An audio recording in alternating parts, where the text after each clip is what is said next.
શુભ સવાર મિત્રો. આજે આપણે અધ્યાય 4નો 12મો શ્લોક સમજીશું. કાનંત કર્મણામ સિદ્ધિમ યજંત ઇહ દેવતા ક્ષિપ્રમ હિ માનુષે લોકે સિદ્ધિ ભવર્તી કર્મજા. આ જગતમાં મનુષ્ય સકામ કર્મોમાં સિદ્ધિ ઈચ્છે છે અને તેથી તેઓ દેવોને પૂજે છે. નિસંદેહ આ જગતમાં મનુષ્યને સકામ કર્મના ફળ જલ્દી પ્રાપ્ત થાય છે. આ ભૌતિક જગતના દેવો અને અધિદેવો વિશે ભારે ગેરસમજ પ્રવર્તે છે અને મંદબુદ્ધિ ધરાવતા છતાં વિદ્વાનો હોવાનો દેખાડો કરતા દંભી મનુષ્ય આ દેવોને પરમેશ્વરમાં જ વિભિન્ન રૂપ હોવાનું માને છે. હકીકતમાં આ દેવો ઈશ્વરના વિભિન્ન રૂપો નથી, પરંતુ તેઓ ઈશ્વરના વિભિન્ન અંશો હોય છે. ઈશ્વર તો એક જ છે, પણ તેમના અંશો અનેક છે. વેદો કહે છે, નિત્ય નિત્યનામ, ઈશ્વર એક જ છે. ઈશ્વર પરમઃ કૃષ્ણ, કૃષ્ણ જ એકમાત્ર પરમેશ્વર છે અને સર્વ દેવોને આ ભૌતિક જગતનું સંચાલન કરવા માટે શક્તિયુક્ત કરવામાં આવ્યા છે. આ બધા દેવો જીવાત્માઓ છે, નિત્યનામ, અને તેઓ વિવિધ પ્રમાણમાં ભૌતિક શક્તિ ધરાવે છે. તેઓ ક્યારેય પરમેશ્વર અર્થાત નારાયણ, વિષ્ણુ અથવા કૃષ્ણના સમકક્ષ ન થઈ શકે. જે મનુષ્ય ઈશ્વર અને દેવતાઓને એક જ કક્ષામાં માને છે તે નાસ્તિક અથવા પાખંડી કહેવાય છે. બ્રહ્માજી તથા શિવજી જેવા મહાન દેવો પણ પરમેશ્વર તુલ્ય થઈ શકતા નથી. વાસ્તવમાં શિવજી તથા બ્રહ્માજી જેવા દેવો પણ ભગવાનની પૂજા કરે છે. શિવમ વિરનુતમ.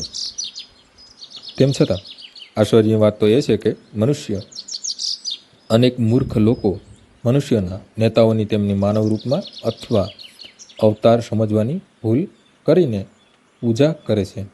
ઇહ દેવતા, એ મનુષ્ય ભૌતિક જગતના શક્તિશાળી મનુષ્યો અથવા દેવોનો નિર્દેશ કરે છે, પરંતુ પૂર્ણ પુરુષોત્તમ પરમેશ્વર નારાયણ, વિષ્ણુ કે કૃષ્ણ આ ભૌતિક જગતના નથી. તેઓ ભૌતિક સર્જનથી પર અર્થાત અલૌકિક છે.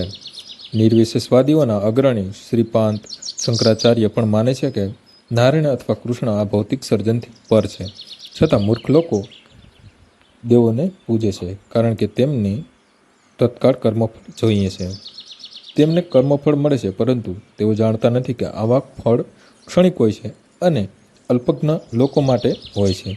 બુદ્ધિશાળી મનુષ્ય કૃષ્ણ ભાવના અમૃતમાં મસ્ત હોય છે અને તેણે તત્કાળ ક્ષણજીવી લાભ ખાતર તુચ્છ દેવોની પૂજા કરવાની જરૂર રહેતી નથી.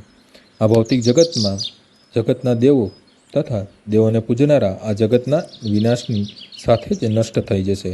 દેવોના આપેલા વરદાન પણ ભૌતિક તથા ક્ષણિક હોય છે. આ ભૌતિક જગતમાં તથા તેમાં વસતા નિવાસીઓ જેમનામાં દેવો તથા દેવોના પૂજકોની પણ સમાવેશ થાય છે. આ બ્રહ્માંડ રૂપી મહાસાગરમાં પરપોટા જેવા છે, પરંતુ આ દુનિયામાં માનવ સમાજ, સંપત્તિ, જમીન, પરિવાર તથા સુખ ભોગવવાની સમગ્ર સામગ્રી જેવી ક્ષણિક વસ્તુઓ પાછળ પાગલ બનેલો છે. આવી ક્ષણભંગુર વસ્તુઓ માત્ર પ્રાપ્ત કરવા માટે લોકો દેવોની અથવા મનુષ્ય સમાજમાંના શક્તિશાળી મનુષ્યોની પૂજા કરે છે. જો કોઈ માણસ કોઈ રાજકારણી નેતાની પૂજા કરીને સરકારમાં પ્રધાન પદ પ્રાપ્ત કરી લે છે તો તે પોતે જાણે મહાન વરદાન મેળવ્યું છે એમ તે માને છે. તેથી બધા જ મનુષ્યો એ કહેવાતા મહાન નેતાને સાષ્ટાંગ નમસ્કાર કરે છે કે જેથી તેઓ ક્ષણિક વરદાન મેળવી શકે, અને ખરેખર તેમને તેવી વસ્તુઓ મળી પણ જાય છે. આવા મૂર્ખ લોકો આ ભૌતિક અસ્તિત્વના સંતાપનું સ્થાયી નિવારણ કરવા માટે કૃષ્ણ ભાવનામૃતમાં રુચિ ધરાવતા નથી. તેઓ બધા જ વિષયભોગ પાછળ પડેલા રહે છે અને થોડાક ઇન્દ્રિય સુખ ખાતર તેઓ ભગવાનના નિમેલા જીવોની પૂજા કરે છે કે જેમને દેવો કહેવામાં આવે છે. આ શ્લોક સૂચવે છે કે વિરાલા લોકો જ કૃષ્ણ ભાવનામૃતમાં અભિરુચિ ધરાવે છે.